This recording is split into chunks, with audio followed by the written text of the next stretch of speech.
कांग्रेस तो आपके पास आएगी, नारा देगी, इन लोग भी आपके पास आएगी, जाति का नारा देगी। तो भारत के बाहर जाते हैं, भारत की संवैधानिक संस्थाओं पर प्रश्न खड़ा करते हैं, भारत की आस्था पर प्रहार करते हैं।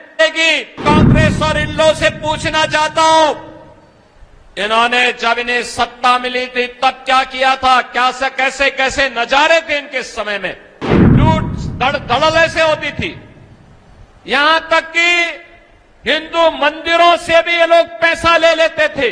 कांग्रेस अपनी विघटनकारी मानसिकता के लिए जानी जाती है। आप देख रहे होंगे कांग्रेस के नेता और नेता प्रतिपक्ष लोकसभा से राहुल गांधी के वक्तव्यों को देख सकते हैं। जब भारत के बाहर जाते हैं, भारत की संवैधानिक संस्थाओं पर प्रश्न खड़ा करते हैं, भारत की आस्था पर प्रहार करते हैं, भारत की गुरु परंपरा के बारे में अनर्गल टिप्पणी करते हैं। भारत को अपमानित करने का कोई भी अवसर नहीं चूकते और दुनिया के अंदर भारत को अपमानित करने की सेखी बहारने का काम ये लोग करते हैं। ये लोग जो देश की सुरक्षा के साथ खिलवाड़ करते हैं, इन लोगों से उम्मीद करना कि भारत की सुरक्षा और भारत की समृद्धि के लिए कोई प्रयास करेंगे, ये बेईमानी होगी। और कांग्रेस आज इस बेईमानी पे उतर चुकी है।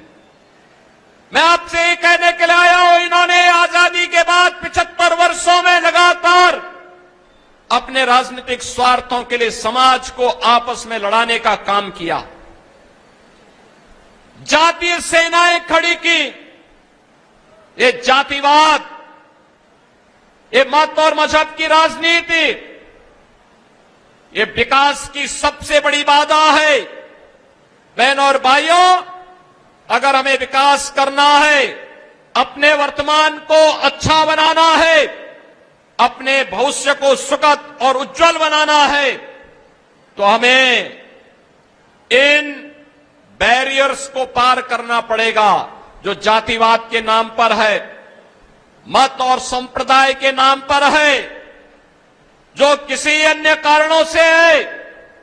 इन सब से उबर करके कार्य करना होगा। और इसी के लिए 14 में प्रधानमंत्री मोदी जी ने देशवासियों को मंत्र दिया था।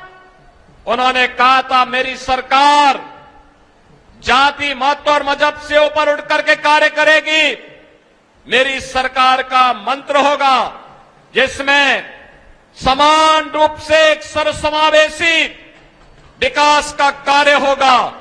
और इस सर्वसमावेशी विकास ही राम राज्य के अवधारणा को पूरा करेगा। और इसके लिए उन्होंने मंत्र दिया था, सबका साथ, सबका विकास का। बहनों और भाइयों, याद करिए, कांग्रेस तो आपके पास आएगी, नारा देगी, इन लोग भी आपके पास आएगी, जाति का नारा देगी, विभाजन की नारा देगी। लेकिन मैं पूछना चाहता हूं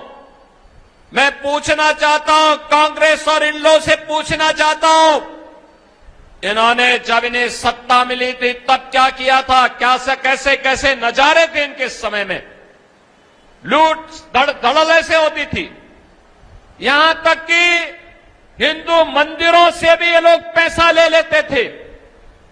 बहनों और भाइयों, मैं तो आपसे एक ही बात कहने के लिए आया हूं, भारतीय जनता पार्टी की सरकार मोदी जी के नेतृत्व में, हरियाणा के अंदर पहले माननीय खट्टर जी के नेतृत्व में, नायब सिंह सैनी जी के नेतृत्व में ये डबल इंजन की सरकार कार्य की है।